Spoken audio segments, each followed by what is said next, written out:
तो hello guys, welcome to my new blog. तो hi guys, hi hello everyone, फिर से हमारे न्यू ब्लॉग में आपका स्वागत है। तो आज मैं जा रहा हूँ पार्क में। तो चलिए आज मैं वहाँ का पार्क को हम दिखाने जा रहे हैं। हमारा पार्क कैसा है, वो हमारे गांव का है जो विलेज में पड़ता है। तो आज हम मनोज भाई जा रहे हैं हम लोग वहाँ पे पार्क में घूमने। इससे पहले कि देखने से पहले आप मेरे चैनल पर नए हैं तो मेरे चैनल को सब्सक्राइब कीजिए, लाइक कीजिए, बेल आइकन घंटी भी दबा दीजिए और 2-3 लाख के पास शेयर कीजिए। मिलते हैं नेक्स्ट वीडियो में।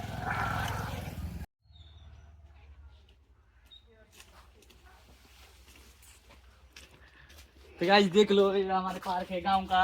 ये हेलो गाइस, चलो हम दिखाते हैं। फास्ट में आजा।